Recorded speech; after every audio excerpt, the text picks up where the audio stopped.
Ladies and gentlemen, welcome to The Right Time, a Wave original. My name is Bomani Jones. Thanks for listening wherever you get your podcast. Thanks for watching us on YouTube. Subscribe, like, rate us, review us, give us 5 stars. You only give us 4 stars. I'm inclined to believe you are a hater. It is that time of week where we have a guest join us. Check him out on Yahoo Sports. Charles McDonald, what's going on? Nothing much. It's a week in Black history this week as Mike Tomlin and the Steelers split. We got Baltimore, the Ravens owner, going absolutely loco. So I was talking to Ryan before we got on. I was like, usually like this week and a half is a little quieter, like where you kind of focus on the playoff teams. You got your fires in the background, but no, we had like a seismic shift in the NFL that unfortunately has caused this week to be really week and a half to be a lot more work than I'm used to it being at this time of year. But I was like, look at Charles setting up the whole show, and then I realized it all came back around to him. That's right. This was not about the television show. This was about him thinking about how he thought he was going to be chilling this week. Yes, I did think I was going to be chilling this week. I thought because this is the best part of the year as like a national writer where you cut down on the amount of games, So you go from basically every team playing every week, and now we got 4 games this weekend. It's perfect. But unfortunately, the NFL decided, no, we have to go through like an era-defining shift in our head coaching talent. And I just pray for those guys who take those jobs. Because all right, I have a quasi-Black history moment that has happened this week, and it is not about football. I don't want to delay it. You're supposed to get to the show at the top of the show, right? But I want to put a pin in this because I want to talk about it right before the break. It is a very simple observation, but somebody don't let me forget about this. Anyway, Mike Tomlin, I did something on YouTube. Those of you who are audio listeners, we do YouTube exclusives. A lot of times if something hot happens, we turn that thing right back around fast on YouTube, trying to get that money. You understand what I'm saying? And so, you might want to jump on the 21st century and head over there every now and then and see what we got going. Plus, I be looking gooder than a bitch. So, Tomlin, to me, this made sense. And it sounds like I said there that I didn't think the Steelers were that upset that he decided to go. But it doesn't sound like the Steelers were very happy that he decided to go, right? Like it seems truly, or maybe they just really love that man enough that we going to ride this story out for real. But they seem really despondent or not. That was not their plan. It was Tomlin's idea. Tomlin walked away from $16 million a year, which I'm going to be honest with you. You got me fucked up. Y'all going to have to fire me in front of everybody, right? Like $16 million, I will take a little bit of embarrassment. But also, it was time, right? Shout out to him if it was a demonstration of a measure of shame. I give him all the credit in the world because you get fired for what happened on Sunday, right? The only reason that we wouldn't think that he would get fired for that is because he works for the Pittsburgh Steelers. Well, yeah, and I have to imagine that the more I sit with it, it does seem like it was kind of on his own accord because it seems like he's already got some TV stuff set up. Which, that doesn't happen like from Sunday night to Monday morning or Monday morning, Tuesday morning, whenever that game was. And we had seen reports about maybe he wants to get into TV kind of rumbling this season. And now, boom, Mike Tomlin's done and he's going to go to, seems like he's going to go to CBS for like at least a year and then get back into it. So salute to Mike, man. Like you got to go out on your own terms. Like, unfortunately, it was a brutal way for your term to end with the Texans just kind of running all in your backyard in the second half of that game. Yeah. But like 19 years of no losing seasons, I think now that like it's over, like we should be able to kind of step back and say that is insane because they have trotted out some crap out there basically since Ben Roethlisberger had to retire. And the fact that you never dipped under 500 for all those years, even though I understand like fans getting tired of like, man, like we're getting to the wild card, nothing's happened. We're clearly not a good team as our record says. But the fact that he got to go out on his own terms is great. And now we get to see without like, sadness of him leaving, what the hell this looks like without him there. Because that's like maybe the most interesting part of this to me. How much like was he dragging whatever they had assembled to the playoffs? Like how much of that was his coaching acumen? How much of that was the roster assembled? Because I like, none of us believe in them when they get to the playoffs. even though they're scraping and fighting their way there. Like, I don't think anyone picked them to beat the Texans. No one's picking them to beat like the Chiefs when they've run into them.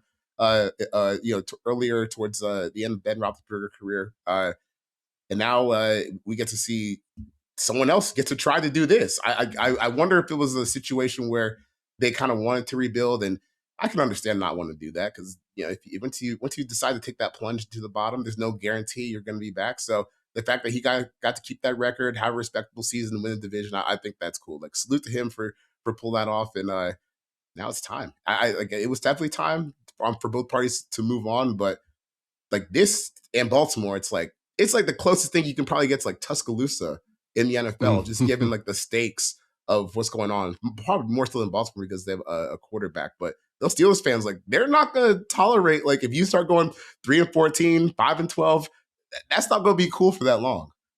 So that's going to be interesting because I'm 45 years old.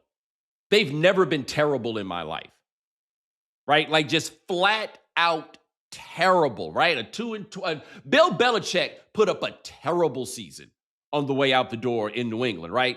This franchise over the span of 3 coaches, and it's also impressive when you consider, and this is the thing that people don't know, prior to Chuck Noll, you could make an argument that the Pittsburgh Steelers were the worst franchise in the NFL, right? The original Rooney running the team was a little bit more concerned with his primary business, which was the rackets, to be talking about the football team, right? The 1970s came around, and the Steelers were relatively early adopters of 2 things: HBCU talent and supplements. They got in early on these things, and they've never been bad after that. They have not always been as excellent as the rhetoric would have you believe. They had a run of 4 Super Bowls in 6 years. Yeah. That kind of gives us, look, it was what it was. Like, the 1970s were incredible. The 1980s were not, and the 1990s were pretty good. I think is probably the fairest way that you could characterize this. But they've never been terrible. And so for Tomlin, who wants to be there while we just going to be sorry for a couple of years? Because they still going to blame. Like, after a while, it's like any other relationship, man. They just got tired of his shit after a point. It don't mean he a bad dude necessarily, but look, man, I've been hosting this podcast here for 8 years. I've been talking into microphones for 25 years. Some of y'all can finish my sentences, right? Some of y'all ain't here no more because you just got a little sick of my shit, man. We don't see things, things are a little bit different. You start criticizing me for everything that I do. It happens because these are the nature of human intimate relationships. And the relationship between Pittsburgh Steelers fans and the Pittsburgh Steelers coach is an intimate relationship. So if he were to go to 3-14 after they got sick and tired of 10-7, bruh, that's not an option. If y'all gonna do this, somebody else gonna have to be present for the bottom out. Right, agreed. But do you how exactly does that work for them on the bottom out? Because truly, and you tell me if I'm wrong here, because you pay attention to this on a much more granular and molecular level. They're not simply a quarterback away. So quarterback plus what away? Ooh, I think the game, I know they beat Baltimore, but the 2 games where DK missed, they do not have a whole lot of like offensive firepower in general. Which is what kind of made some of the stuff that they did so impressive this year, because there were streaks where, over the first like 10 or so games where like points per drive, yards per drive, they were a top 10 offense, even though it did not look like it. It did not feel like it. Every little piece is drugged to the mud, and you're really fighting for your life to get 5 or 6 yards. That's not really a sustainable way to live. I mean, we saw like the Chiefs last year, where we have like an offense that is like good down to down, but there's no explosives. And then eventually you kind of get dragged in the mud and you get to the playoffs. You're like, no. We actually need someone to come in here and actually make some big plays for us to make this a little bit easier. They don't have that. I see, like, what I thought was interesting about their offseason was when they traded away George Pickens, because I thought that, hey, if you're going to do this Aaron Rodgers thing, why not just throw DK and George out there, maximize this, give it the best shot you got. Because if you don't want George, then his contract expires anyway, and you'll still get the 3rd round comp pick on the back end. So they kind of just made the George Pickens trade a year early, which I thought was a little strange for having a 41-year-old quarterback. I know it's George. I will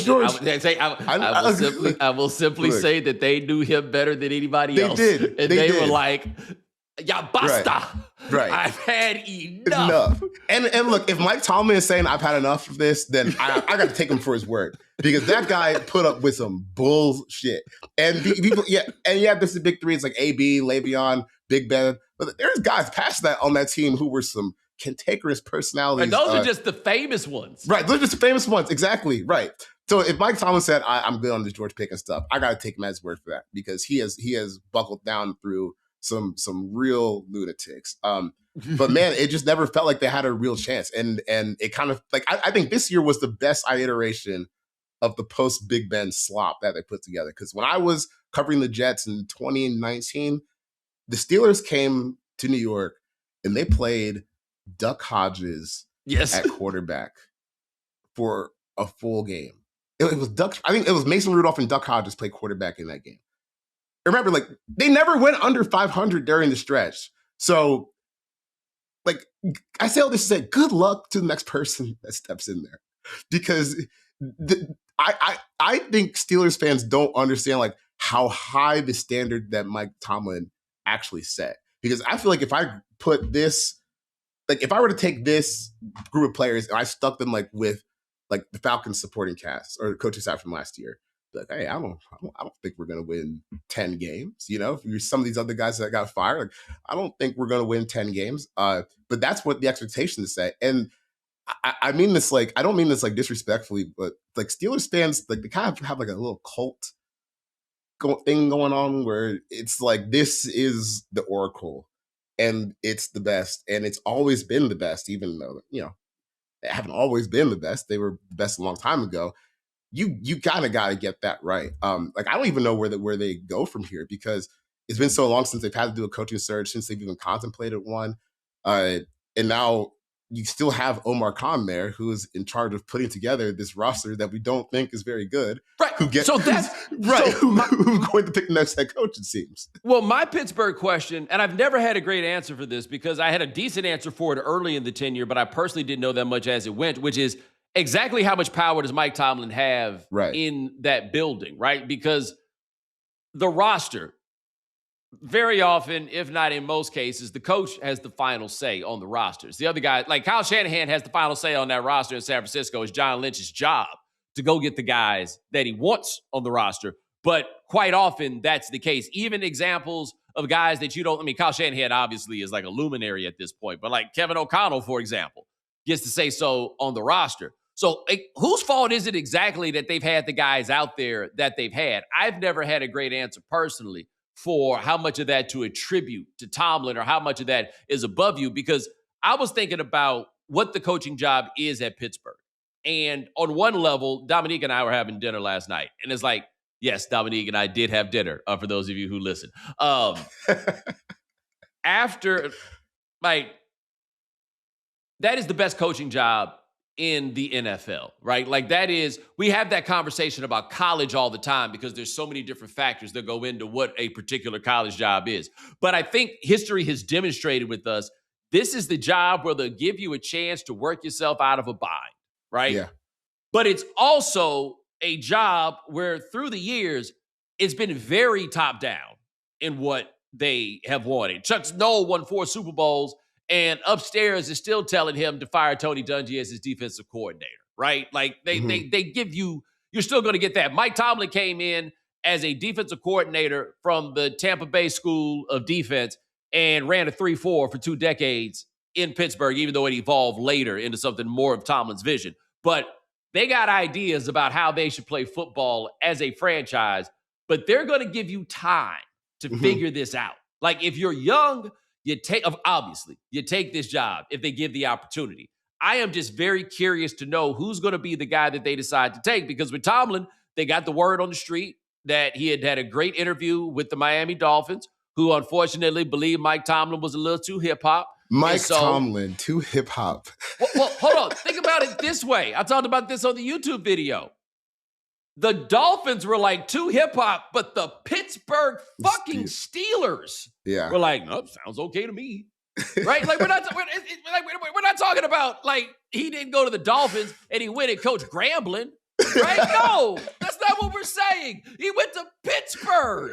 And they were like, I have no idea what those guys are talking about. I still don't. Like when I hear him talk, I'm like Mike Tomlin, he seems to be like the guy who knows more soul music than he might know rap songs. I don't know. So I'll tell you a similar story on this. When I was doing the show for HBO, one of the cool things about doing that was like I was in very consistent communication with pretty high level people there. Like it's a different game when you're the host of a show in the world that they're in there or whatever. And so I was talking to my showrunner one day, and HBO had no idea that there was this corner of the internet, those not just who observe sports, but specifically who observe sports media and just flat out hate my guts and think that I am like I'm about to burn it down with the revolution at every turn. That I'm just that I'm. The people at HBO were like, "Did you know that there were these people who felt?" They just couldn't believe it. They're just like, "Are you talking about the same guy that we talked to at work? Like he seems pretty cool from what I can tell. Like what are these people's problems?" And that is how the Steelers felt immediately off of that. That's funny too. I was potted with a friend, Jason Goff, last week. And he was kind of on the same vein, telling people like, "Hey, you see Charles get slandered about all the Shador stuff on the internet, but I want to tell you, like, he actually does like black people. Like that's kind of his jam. So I can relate to that. I can relate to that because I've been fighting for my life for these past few months, man. Yeah, but like at least in that case, Goff understood, even if he disagreed, why it was that they felt that way. Yeah. The Steelers or Tomlin were probably like, I mean, I guess. Yeah. Right? Yeah. Like, how about the Steelers found that out way later? And they were like, ain't that something? It's so strange. And the Dolphins, I mean, look what they've been involved in since Mike Tomlin was hired. Nothing. Look, absolutely the Dolphins, what they've been involved with, and maybe this is the lesson for the Steelers, what the Dolphins have been involved with since they decided that Don Shula going 9-7 wasn't good enough. And look, they knew who they were going to hire. Like, they didn't just do that and be like, oh, we're going to see what it is. They went and hired a dude who won 2 Super Bowls. And as much as we all think that Jerry Jones is a fool and Jerry Jones doesn't know what he's doing, the case against Jimmy Johnson as a Hall of Famer is that he went to the Dolphins and never got it cracking, right? Jerry's argument is anybody could have done it here. Yeah, I've grown on my feelings on Jerry, I guess, like over the past few years, only because they're never bad, you know? And in the same way with the Steelers, like, I think it gets lost when you have these teams that are relevant all the time. We're talking about them all the time. How hard it is to be relevant all the time. I mean, we talk about the Steelers. They won 9 games with the Duck Hodges, Mason Rudolph combo. Kenny Pickett was drafted 20th overall because the old general manager, Kevin Colbert, he said, oh, wow, you know how Ozzie Newsome left the Ravens, Lamar Jackson, I'd like to leave the Steelers a quarterback too. Here's Kenny Pickett. They still won, 9 games, 8 to 10 games. That is really, really difficult to do. And I think we kind of get so used to these characters being around and being subjects of discussion that you start to lose like respect for some of the work that they've done and they put together. I mean, you can look at Jerry Jones. The Cowboys are probably one of the best drafting teams over the last 2 decades. I mean, yeah, and one thing we don't do with the Cowboys is when they make a pick that we think is silly, like that guard they took from Tulsa, who's like a Pro Bowl level guard. You can play left tackle too. Yeah. Yeah. And it's like a couple other those where they make these picks that we think are silly. And then it's like, oh, look at that. Yeah. Yeah. And oh man, they got a 10-year starter at a quarterback in the 4th round. Yeah, that they didn't even want, really. That one I'm not giving them as much credit for because they tried to get. I'll just say that they've been quarterback for the last 20 years. Yeah. With guys that have their shortcomings, don't get me wrong. Yeah. But the last 20 years, they've been quarterbacked by an undrafted free agent and a fourth-round pick, and there weren't a lot of teams that would trade their quarterback situation for theirs. Right. You knew immediately that Dak was good. You knew pretty immediately that Tony Romo was good. And the idea that you can just kind of like just come in and someone else is going to do it to the same degree, it's tough, man. Like like you said before, you got to take these jobs if you get offered them. But can you imagine walking into Baltimore right now as the new head coach? Ooh. Oh, the heat's on. That is a pressure cooker. Pressure cooker. Yeah. So let me ask you this about that, because that raises an interesting question. We feel confident because of the last 3 hires that the Steelers have made that they're going to look for somebody in their early to mid-30s and hope that they're making a 2-decade hire, right? I don't think Baltimore can afford to think like that. Like, I feel like they are on a much more win-now clock with the roster they have. And I think it's worth noting, I don't think that you can assume a 17-year career for Lamar Jackson. Like, it's a different skill set. It involves taking a lot more hits. Now, he's not Cam Newton, where he has been running QB power for all these years, and Newton had the arc of a running back. It's not that necessarily. But, you know, couple things start slowing down physically, and the decline could be a little bit bigger based on that. You got to get this while it's here. Yeah, in a weird way, the back half of the season, it kind of made me a little more positive about like what Lamar could look like long term, because like basically the first month of the season when he was healthy, I mean, he was on track to throw like 40 touchdowns again. Like all his numbers were top 3 in the league, and then since that Chiefs game, like week 4 or 5, he barely practiced the entire season. Wasn't really healthy. Wasn't doing the bare minimum just to get to game days when he could. And as the season goes along, like obviously he's physically diminished, but man, the arm talent was still there. Like the ability to throw down the field was still there. Like we saw it in the Steelers game, saw it in a couple games before that to close the season, where you're like, okay, maybe even when he can't move, like he's just developing such a good thrower that your window there will be a little longer. But it was a little harrowing sometimes to see, like when he's like out there hobbling, and you're like, man, like I don't even want to think there, because I don't want those people who back in the day to be right, but they're not right. Yes. I mean, they're not right because he's won 2 MVPs, right? Like he's so much better than anybody truly thought that he was going to be, and I think he's better than he gets credit for, even with the two plus MVPs. How about we start calling it 3-time first team All-Pros? 3-time first team All-Pro. Because they did that thing. You remember when they did that thing? He's so good. And look, those postseason moments, hey, they matter. They're a thing. They've been an issue. I do feel like this year would have been interesting because he's gone a long way toward rectifying that, right? Like, that was how I felt about it. But, hey, you better get it done now, like, as soon as possible. As soon as possible, yeah. Well, before we go into this break, I was going to talk about this Black History thing. And it's kind of sort of Black history, but it's not really Black history. But I saw something very interesting that I didn't know. And so there's an interesting thing about the NFL, which is the NFL now is kind of like a golden age of Black agents. Like it's a lot of Black agents. I think that most of us would say the number 1 agent in the game right now is David Mulgeta. He's, you got him, you got Nicole Lynn, you got other people. I guess it's enough of them that we ain't got to know everybody's name, right? And I did remember seeing once Mulgeta was on Twitter and somebody asked something about why all his clients were Black. And he said, because the white guys don't hire us, right? I know Nicole Lynn represents Bailey Zappi, H-Town, you know what I mean? Mm-hmm. But they're like, yeah, we can't get no audience with them white dudes. The NBA is a little bit different. And I saw something interesting that I just wanted to find a way to get into the show. And this is where I'm doing it. Okay. It's not really Black history, but you'll still feel me when they get I'm following you. Okay. So did you see this thing where Rich Paul, he does this podcast with Max Kellerman that I don't understand for any of the parties who are on camera. Why That's how I feel about all these podcasts. Yeah, but I don't. It confuses me on many levels that this podcast exists. But the podcast is there, and Rich Paul be out here giving these takes, man. And I mean, it's not a big deal except for the fact that you're an agent, and he'd be talking about what's going on with the teams of his clients, and his number 1 client is obviously LeBron James. And now, granted, we know they ain't really got a whole lot of clout over there, and maybe this is his way, right, of trying to flex or exert anything. But he did this pod the other day where he was talking about how they should trade Austin Reaves.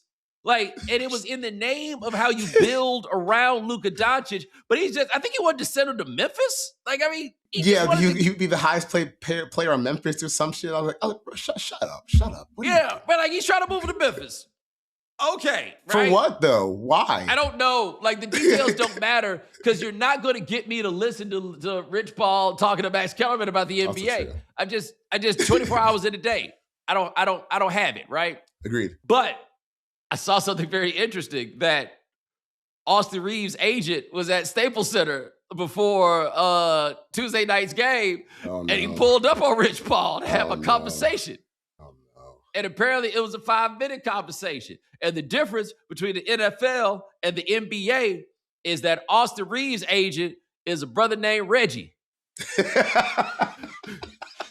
I don't know anything about Reggie. I don't need to know anything about Reggie. Clearly I don't know Reggie's last name, right? No. I have to say, though, I started to look at Austin Reaves a little bit differently when I found out he had an agent named Reggie. But it made me wonder, was it a case for him where, white people got low self-esteem when it comes to basketball, that only a brother named Reggie would be able to see and recognize his talents? That the white folks, it'd be a brick wall to the white folks. They wouldn't be able to get it. I don't know, but the whole thing, I don't even like knowing who these agents are in the first place. It's just like, so why do you have it? Why do you have this podcast where you're talking about your client's team? Why is another agent pulling up on you at a game? Like, this has become a little bit too self-involved, guys. Like, you guys are supposed to be in the background. This is an extension of the insider trend that's drove me crazy, where it says, oh, so-and-so is signed with so-and-so per so-and-so of this agency. I'm like, dude, I don't need to know all that. I don't need to know any of this stuff. But shout out to Austin Reaves. Shout out to Austin Reaves for putting money back in the community. We could really use some of that these days. I'll still note that Austin Reaves wears number 15 because AR. Now, to be fair, Anthony Richardson used to do that too. Yeah. But at the same time, Austin Reaves, you got you a Reggie, or Reggie got you. I'm not sure which. We'll be back. Every Friday from 6 to 7:30, it's NBA Happy Hour on FanDuel, your pregame for the weekend. We're talking limited time specials you won't want to miss.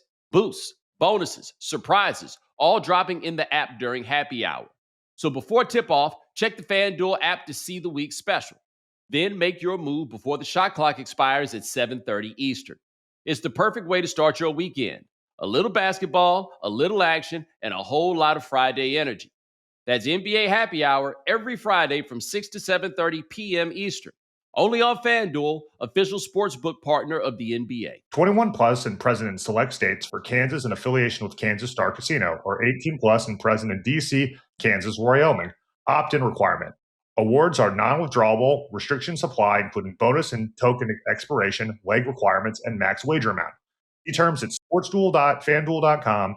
Gambling problem? Call 1-800-GAMBLER or visit rg-help.com.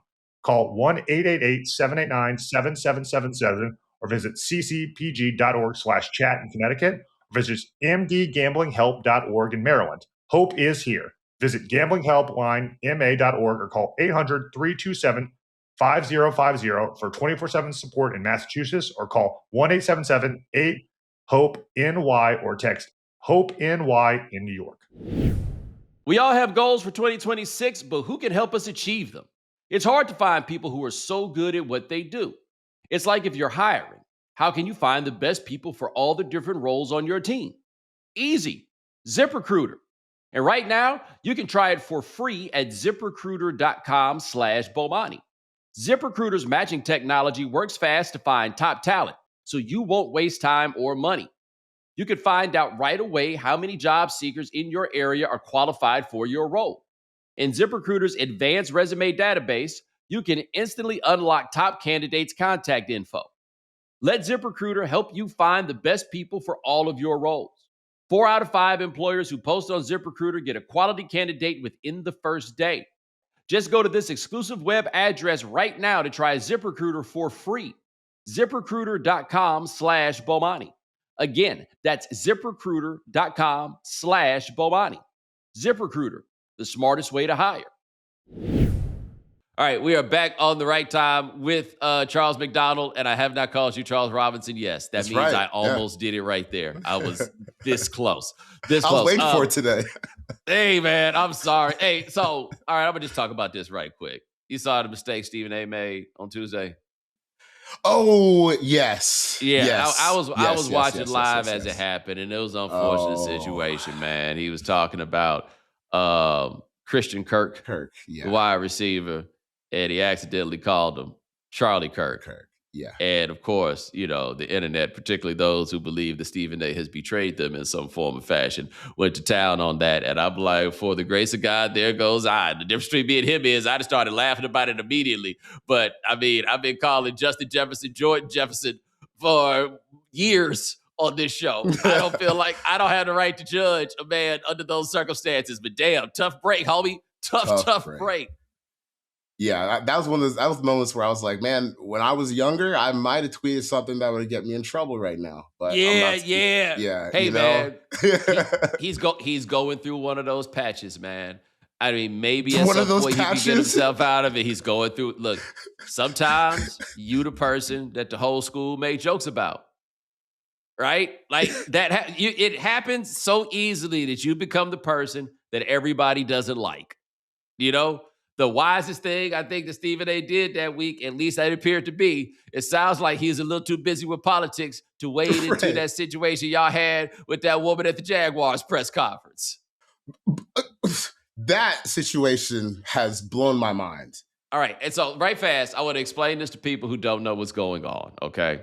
I will not give you an opinion on it. I will just tell you what the situation is. So Liam Cohen was doing his press conference after the Jaguars lost, and a woman named Lynn Jones, who works for the Jacksonville Free Press, which is the black newspaper in Jacksonville, gave him a very, very, very heartfelt, encouraging message to keep his head up in spite of defeat. And it looked like he was really emotional in that moment, and it led online to a couple of discussions, one of them being about just general decorum in the press room and, you know, certain rules for behavior, we'll put it, that people have there on one hand. And then on the other hand, it was about black people and stuff. Is that the broadest way for me to describe it? I think that's the broadest way to describe it. And I mean, I don't even really have an opinion on this. Yeah, I would recommend that you don't, brother. No. But my opinion on this is we are really stretching the bounds of like what needs like intense discourse, you know? Like, so because I watched that video and I was like, okay, that's unusual. I've been in a lot of press conferences, don't normally see stuff like that. But the fact that this has been explosive for like multiple days now, I'm like, whoa. This is something that journalists need to understand, or media people more broadly need to understand. We overpopulate the sample on Twitter specifically, right? Yes, definitely. And the people who are not us follow a lot of us, right? Like it's a great place to share media. Historically, it has been, all right? Now I think it's a terrible place for everything. But everybody, I use everybody very broadly, but on the internet often has this misunderstanding, especially people who don't have big followings, that everybody can see what you're talking about. So your message may be intended for your colleagues, but everybody can see it, and they don't necessarily know the rules that you and your colleagues have or what it is that you're talking about. But you need to understand, everybody can see what it is that you're saying. And that's probably why you shouldn't, right? Exactly. Right? Unless you're ready for people from all these corners bringing everything they have into a conversation that you are trying to have, particularly if you're trying to not just directed to a specific set of people, but a conversation that you're trying to have within that set of people. You got to go to the private Facebook group for that. You got to go to the group chat for that. Yeah. That out there, That's not how that's going to go for you. No. I mean, I don't use Twitter anymore, so I didn't really see much outside of what people sent me. And man, I'm seeing like soliloquies and long ass, like thought out, man. I'm like, yo, you keep it in the group chat because first of all, these people don't like us, and of course, and to see people complaining about, oh, this lady in this press conference, it's not going to resonate with your audience, man. It's never going to resonate. They don't care. They don't like us. So keep it offline. Again, I'm amazed by people who at once love the attention, but also forget that other people are looking. Yeah. Because once other people are looking, it may not sound the way you think that it's going to sound, right? It might not land the way you think it's going to land. But anyway, so I'll throw this out here as we detour back into the other stuff. I am told that you have a pro Nick Sirriani take. And I want to be clear. I don't think it's appropriate for me to pretend as though there's something so crazy about having a take in support of a man with a Super Bowl ring and a career record of 59-26. However, the hell you talking about right now, bro? No, okay. I let me start this off by saying I don't know what this man does, okay? I don't know what he does well here. But you just read it off. There's maybe this is like a little contrarian part of my brain. It probably is a big contrarian part of my brain, just considered no one else is really saying this in defense of Nick Sirianni, but the guy, he's 59-26. 2 Super Bowl appearances. He's a hair away from winning the first one against the Chiefs, and then obviously blew him out the water in the second one. He's got to be doing something right. He's got to be doing something right because he's got a 70% winning percentage over 5 years in the goddamn NFL. Something has to be going right here. And look, I'm trying to put this delicately. I've never been the highest on Jalen Hurts. So to me, the fact that you're winning all these games is even a little bit more impressive. And I know that they have the all-star talent around and they have one of the best defenses in the history of the league last year that gave Patrick Mahomes the worst game of his career, probably up until this season. He's got to be doing something right. The football guy in me, I can't look at all of this resume and say, no, you're just worthless. You don't do anything. You're a loser. But also, I don't know what he does either, because when he was in Indianapolis as offensive coordinator, he wasn't the play caller. Obviously, he's not the play caller in Philadelphia. He cycled through OCs, cycled through some DCs too, but you hit on Vic Fangio and boom, you're a Super Bowl champion. Maybe it's the ability to just kind of cut through all the nonsense where these guys are bickering with each other, but he'll be bickering back at him too. So I don't even know if that's true. My Nick Sirianni take is he's got to be doing something right, man. Something has to be going well here because you don't win this many games.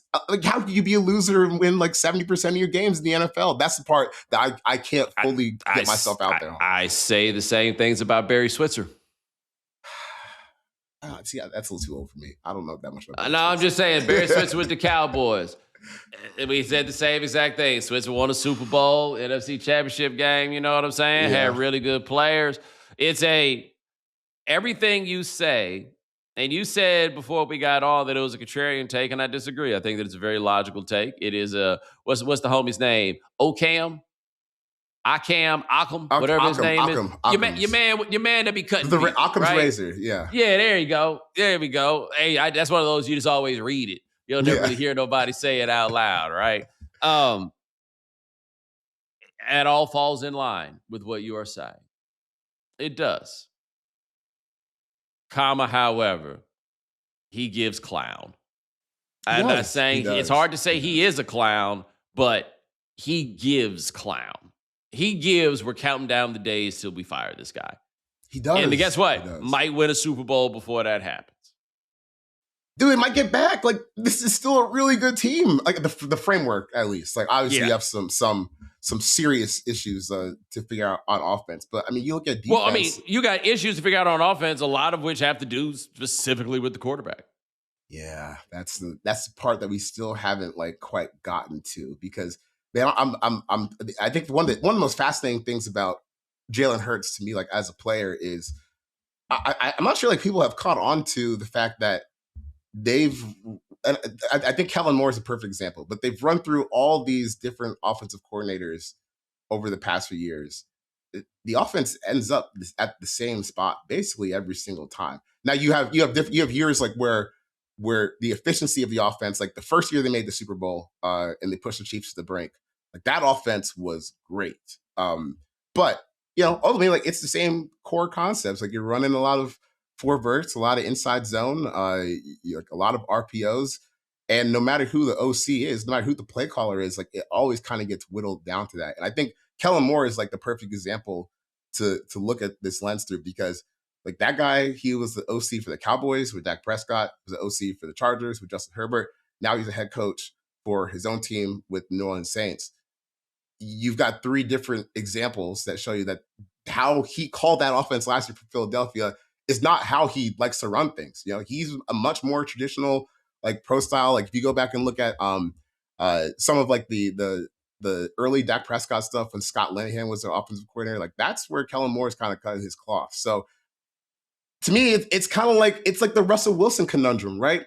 You can run through all these OCs, but ultimately, like the offense is going to play out the same way. Like we're going to have to take our deep shots, and we're going to have to play like around Russell's limitations. But the problem here is, I think like Russell was a much more talented and skilled player than Jalen Hurts is. So like you're always like going to be kind of bogged down to a degree, just like from like a throwing skill point. Now it's not to say like he's a bad quarterback or a bad football player or anything, but it's kind of telling to me that no matter who's calling your plays to different like levels of success, like you still end up kind of running like this pretty simplistic offense. And if you have, one of the best defenses in NFL history, like you did last year, or you have Saquon Barkley rushing for more yards than anyone has, like in the total course of a season, regular season and postseason combined, then yeah, like you could win a Super Bowl. But where people lose me, I guess, is like the idea that he is like the driving force for the winning just because he's the quarterback. Because at this point, like I've watched the past two seasons.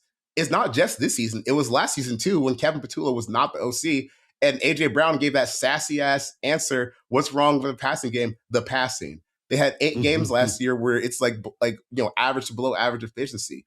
This is supposed to be a franchise $50 million quarterback. Why are we not holding him like to that standard sometimes? I know that the Super Bowl helps a lot, but man, I would, if I was an Eagles fan, like I would want a little bit more from Hurts, honestly, because you're hamstrung sometimes. Well, Hurts has the other thing in common with Russell Wilson, which is the whispers of how his teammates feel about him, which is an interesting discussion of the button-up, highly professional, do everything you're supposed to do black guy does not receive the same level of baseline respect as the white dude. And I want to be clear, it sounds like it be your own people. Okay, like I'm not blaming this on. I'm noting the difference between how the white guys and the black guys are treated. I'm not talking about who it is that's doing the treating, right? For whatever reason, those guys, and maybe it's just these two, right? To be fair, but you don't hear when it's a guy like you don't hear anybody talk about they don't like Kirk Cousins. He seems to be the same type of guy as these dudes are. Kirk, I know what I'm getting with Kirk. I don't have to talk too much to him, So. Yeah, I don't. But it's an interesting part in this. I said last year, and people got really mad at me about it, but it's the truth, and it's still borne out. Super Bowl notwithstanding, every team that Jalen Hurts has quarterbacked since he left high school has been held back by his shortcomings as a passer. And this was Alabama. Alabama had to bench him at halftime of the national championship game. This was Oklahoma, where he finished second in the voting for the Heisman Trophy. So it's always hard and difficult to explain with him. But they're going to have to figure out at a point where how much higher do we need the ceiling for our quarterback to be? Or how long can we consistently expect that we're going to have the best roster in the NFL, right, or one of the 2 or 3 best rosters in the NFL? Because the system is designed for you to not be able to continue to do that. Right. And I think some of their struggles this year is where you've just seen I don't want to say like guys take a step back, but really guys just getting older. Like this NFL shit it ain't forever. It's Right. you have small windows, and also it's like, dude, Sirianni's been winning for 5 years. I don't know. Maybe he's okay. Maybe he's figured something out. I don't know. But these windows are so small that it's like the idea that you've even been able to maximize this is such an incredible triumph to me. Right. Like one of the fascinating disconnects to me, like, and it's not just Jalen Hurts, it's a lot of quarterbacks. Like, we watch these games, right, where they're on national TV and we see the poor throw. For this example, we see the poor throw that Jalen Hurts made to close out that game against the 49ers, where he threw it in the triple coverage to a completely covered Dallas Goedert. And you watch him make that decision. He's a franchise quarterback, and then you immediately go, Patullo, the OC, like his fault. Like, hey, that is going to come back next year because it was there the year before too. Like, these are trends that you can follow. So what I get worried about with the Eagles and, how he's been so good at this, maybe this concern doesn't even matter, is like, as you start stripping pieces, as AJ Brown continues to read more books on the sideline and decide that this ain't for him, maybe Devonta Smith, we've seen him get frustrated sometimes too. The offensive line is getting a little bit older at tackle with Lane Johnson and Jordan Mailata. He's not, he ain't Walter Jones, so it'll be interesting to see what happens there as like the pieces start to get stripped away, because I think there's some real fear that if it's not the Monstars around him, if it's not like all these, Pro Bowl level players, because this is what it looks like when they're there. And like AJ Brown, Devonta Smith, those guys are still in their prime. They're still in their 20s, man. If this is what it looks like now, what's it going to look like 3 years from now? And I think that's where I kind of get concerned for the Eagles, because he is not a load-bearing quarterback. He's good enough for what they have, but that's not always going to be the case, like that they have this, or they continue to hit at this rate. Yeah, I kind of wish that football was a little bit more like a regular job, because can you imagine, like, in some other job, the equivalents or the analogs to A.J. Brown and Devontae Smith, and then 5 o'clock come and they get off work and they pull up to that bar, and they loosen up that tie, they undo that button, and they ask for a double, and then they just sit there and they just start complaining. You know what I'm saying? Just start unloading. He's like, man, this dude today, these dudes today, but it shouldn't be this frustrating, It shouldn't be this frustrating. Like, you have a supporting cast that any quarterback would kill for. And this place, like, this is all about like right place, right timing. Like, this is not a slight against Jalen Hurts that he's here.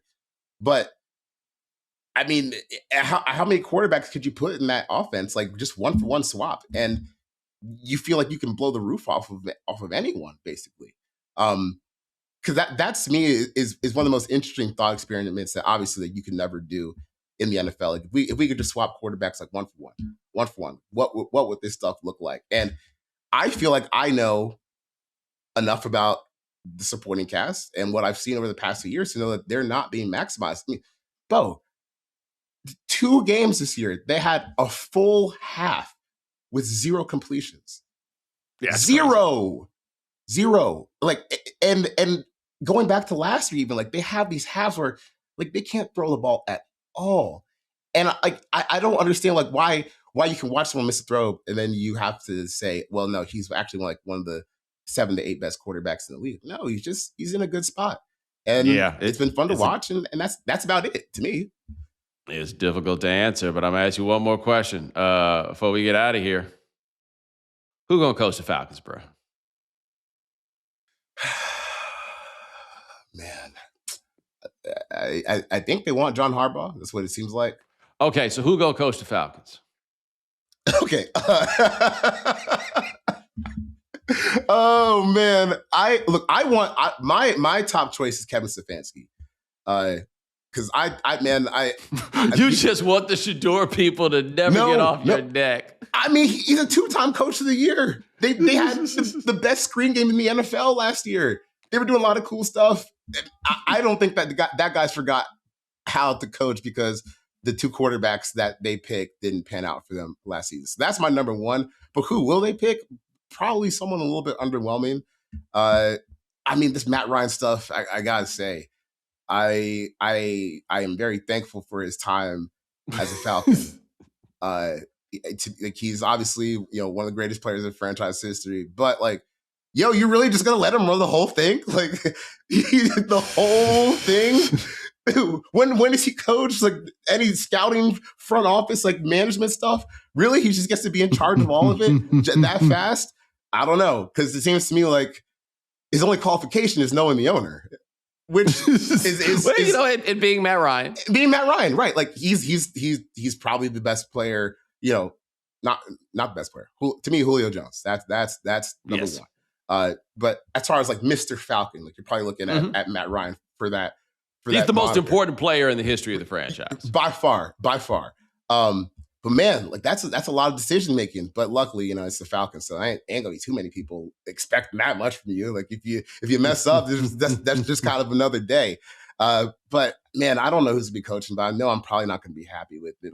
I could see them doing I want Stefanski. I would take Harbaugh because I know he's probably gonna build a good staff. The one that's scary to me is Clint Kubiak, because nobody's a little concerned that 2 years in a row, 2 different spots, your offense just kind of hit the wall midseason and you can't really do anything. To me, he's running. When you watch Clint Kubiak, it's like now that's what I call Shanahan's offense album. It's just the greatest hits, but it's not actually strewn together in a coherent way, and that's kind of why they end up in these ruts. It's we have another play action pass to JSN, well, let's do that. But I got more questions there. The idea that he's the surefire candidate, I'm not quite buying that one. Bruh, I saw something where Diana had tweeted after Harbaugh left Baltimore that maybe Baltimore would be excited about Cliff Kingsbury and what he could do with Lamar Jackson. Yeah, and I'm just wow, we are going to keep doing this, huh? We're going, he is a college offensive coordinator. I think that he could be very good as a college offensive coordinator, but he stay getting fired and people want to give him better jobs. It's amazing. Yeah. I was a little surprised that Cliff got fired this time because I did not think that he was necessarily the problem. What were they going to do this year?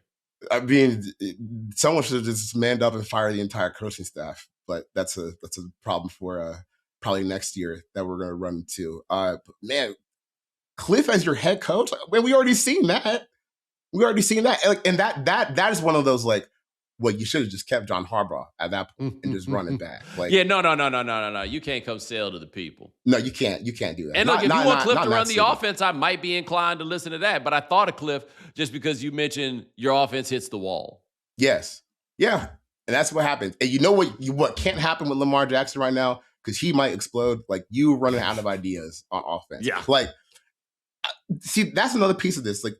The bar has been set so high for this job. Todd Monken, who basically was the savior post Greg Roman and revolutionized that offense, it got them throwing the ball in a more professional manner. He said at the end of this season when John got let go, I guess I didn't coach Lamar well enough.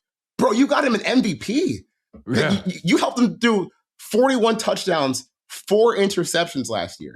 if that's not good enough, then, dude, that job, it's Alabama. It's Alabama. Good. That's what I say. They can't afford to just go get a young guy. No. The youngest person you could probably get that the city and the team would buy into, which I actually think is kind of a good idea, would be Brian Flores, depending on what's going on with him. Because that dude has no business being a defensive coordinator still in the NFL. I mean, I know what's going on there, but hey, someone's going to have to bite the bullet and make them their head coach. I do not recommend hiring that man. But he's already got the quarterback, He was right about Tua. He was right about Tua. I don't think hiring that man is a great idea. Some people are really, really good defensive coordinators. Okay. Right? There are parts of interacting with other human beings that make me say none of those Belichick guys. That's the thing with me. I am out on all the Belichick guys. But Brian Flores, none of them have worked. He won the games. Closest to working out is Bill O'Brien. And what's his issue? Interacting with human beings. Well, okay, I Flores to be Brian Daboll. What's his issue? Interacting with human beings. Angry little elf sometimes. Yes.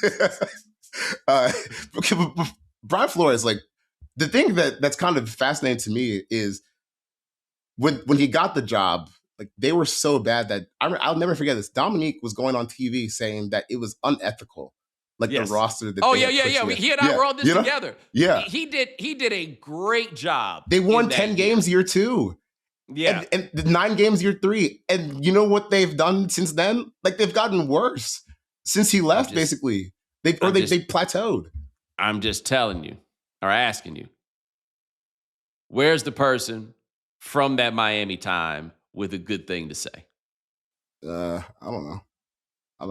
That's who are the coaches that worked with him who have a good thing to say? Oh, probably not many.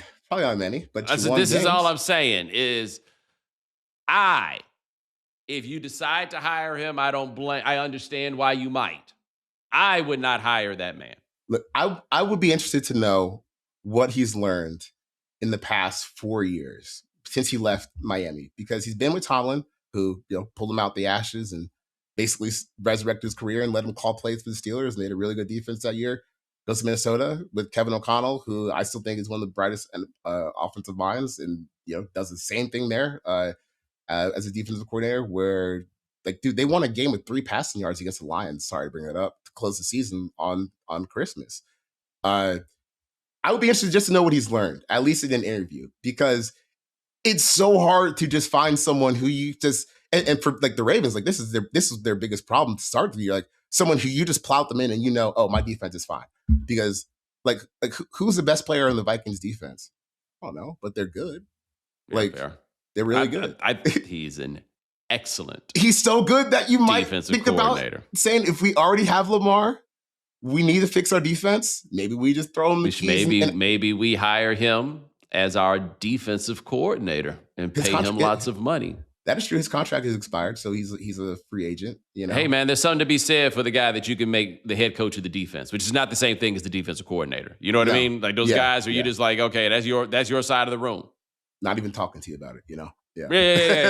Whatever you say we're gonna do. All right, cool. You ain't even really got to come to these other meetings. Like, if you could just send me an email, that would be fantastic. Yeah. That's I got to ride for flow, though, especially this year where there's 9 head coaching openings. Come on, someone's got to bite. I mean, they don't. You know damn well they don't. He's only 44, bro. What if things have changed? What if they've changed? They don't have to do anything. He apologized in a press conference to Tua when he was the coach of another team. That's okay, that actually might be enough to say no, because that was strange to me. It's like, no one is obligated to do anything, and we ain't even talked about the fact that he's suing them. I know. We ain't even get there. Yeah, well, because I think if he was suing them, he would have been hired probably last year or something like that. Just with how I'm not as sure of that as you are. Maybe I'm off on this, but I just feel like the results have been so overwhelmingly good. Bro. I think that he has done an excellent job as the defensive coordinator. No interest in seeing it again. Not for me. That is Charles McDonald, by the way, ladies and gentlemen. Check him out at Yahoo Sports, covering the NFL. My brother, I appreciate you. Gonna put a headline up. Bomani Jones doesn't want black man to receive. Don't do this. Don't do this. I got you, Brian. Fight somebody. Yeah. So that's your plan, huh? Try to get them off the Shador hunt. That's right. And start and just get this black man from Honduras. That's my guy. That's gonna be my beacon out of this. I see. Charles McDonald. Ladies and gentlemen, thanks so much for joining us here on The Right Time. We do this 4 times a week. Ryan Brumley handled everything behind the scenes. Thank you, sir. Hit the voicemail line, 323-596-7767. Remember, follow The Right Time. Subscribe, like, rate us, review us, give us 5 stars. You only give us 4 stars. I'm inclined to believe you are a hater. We'll talk to you guys in a couple of days. Take it easy.